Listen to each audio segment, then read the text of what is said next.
Becoming a champion is the end goal for every MMA fighter. Most dreaming of a highlight reel knockout before having a UFC belt wrapped around their waist. This list, however, looks at those who never got this moment, with their title wins coming from convoluted means or by a mid-fight scandal which overshadowed their achievement. Welcome to the INC, and these are 5 of the strangest ways to win an MMA title. Before 2021, there was little controversy around Aljamain Sterling. Sterling had long been considered one of the bantamweight division's best-kept secrets, and after developing a striking game to match his NCAA wrestling, he soon began climbing the rankings at 135. After a first-round submission of Corey Sandhagen, Sterling earned a title shot against Petr Yan at UFC 259. Yan dominated Sterling for the majority of the fight, dropping Sterling partway through the first and stuffing all but one of Sterling's 17 takedown attempts. Aghast, Sterling seemed almost resigned to a unanimous decision loss, until Yan landed the fight's most meaningful strike late in the 4th round. That's illegal. His knee was down. His knee was all the way down. The unified rules of MMA outlaw kneeing a downed opponent in the head, and after Sterling made several attempts to return to his feet, referee Mark Smith waved off the bout. Sterling winning the title by disqualification in a fight he was losing on all of the judges' scorecards. The decision sparked outrage from the notoriously hostile Russian fanbase, with Sterling fanning the flames further by posting a video on social media seemingly celebrating the contentious win. Sterling's cause wasn't helped by a similar incident 2 years earlier, when Anthony Smith suffered an illegal knee during his light heavyweight title match with John Jones, but chose to continue fighting rather than take the disqualification win. Sterling's win made him the first Jamaican-born champion in UFC history, and a rematch between himself and Yan has been scheduled for later this year. Vitor Belfort is one of the most forgotten champions in UFC history, more for how he won it rather than his in-ring achievements. At UFC 46, Belfort took on Randy Couture for the UFC light heavyweight title. The fight was a rematch from their first bout at UFC 15, where Couture handed a 20-year-old Belfort his first loss in one of the biggest upsets in company history at the time. Many were keen to see if Belfort developed the maturity to overcome his veteran opponent. Unfortunately, we never got the chance to see it. Randy's wincing like something happened. Randy is wincing like big something time. happened in his eye. Randy is wincing in pain. As Belfort threw a left hook during the opening exchange, a seam from his glove scratched Couture's eye, leaving Couture in such distress that the ringside doctors were forced to cancel the fight, the match ending after 49 seconds without a single punch landed. But I will say this. Be kidding me. They're going to stop the fight. They've got to stop the fight. Oh my God. They have stopped the fight. The win was doubly bittersweet for Belfort. 3 weeks before the bout, Belfort's sister Priscilla disappeared in a suspected kidnapping. And while multiple arrests were made in relation to her murder, Priscilla's remains have never been found. Belfort and Couture would settle their differences in a rubber match at UFC 48, with Couture dominating the first 3 rounds before claiming the win, ironically, by doctor's stoppage. There was plenty of buzz around Salahdeen Parnass heading into 2021.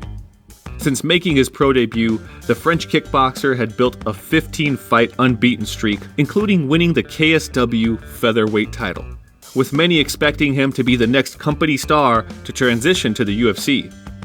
Therefore, little was expected when Parnass faced Daniel Torres at KSW 58. But 2 minutes into the second round, Torres shook up the world. Or at least a tiny part of it. But he's clipped the champion! Oh! And the referee says no more! Torres has done it! The shock result left fans and KSW execs baffled in the fight's immediate aftermath, especially as replays later showed Torres didn't actually connect with the punch. No, it was like the armpit, the back of the, like almost like a tricep shot to the forehead. Right there, it was almost from the temple. It was like a temple shot with this part of the body, with the forearm of the body. After the initial controversy died down, Torres was crowned the KSW featherweight champion, as well as being the only man in MMA history to win a fight via clothesline. This guy over here would be proud.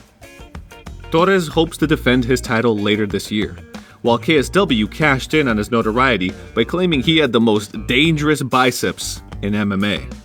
And considering they have Mariusz Pudzianowski on their roster, that's saying something.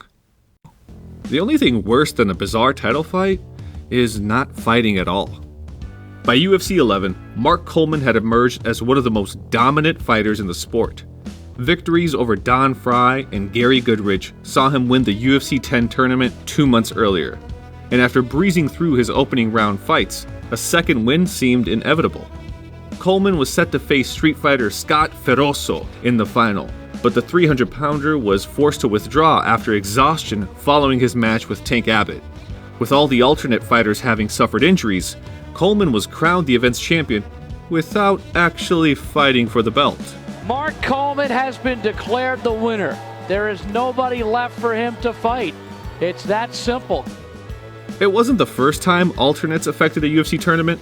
After beating Felix Mitchell at UFC 3, Ken Shamrock was forced to withdraw from the bracket due to injury, allowing replacement Steve Jenham to win the contest in his first ever pro fight.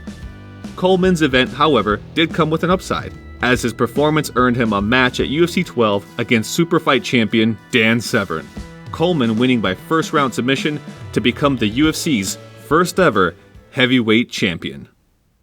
Several fighters have used the Ultimate Fighter, TUF, as a stepping stone to a UFC title, but none with the immediacy as the next two on our list.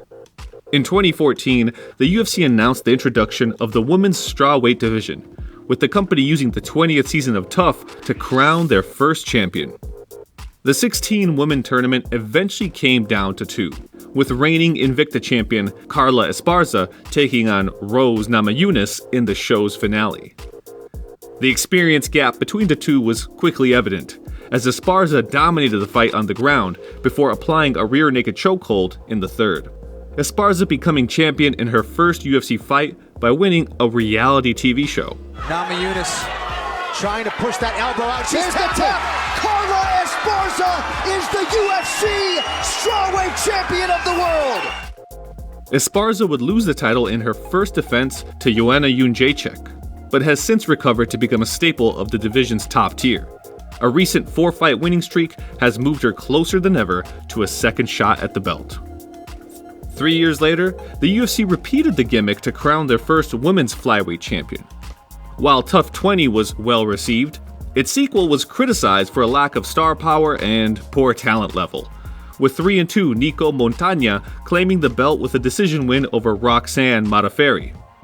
While Esparza enjoyed a strong UFC career, Montagno became one of the most maligned champions in company history, being stripped of the title after a failed weight cut, while injuries and suspensions limited her to one fight in 4 years.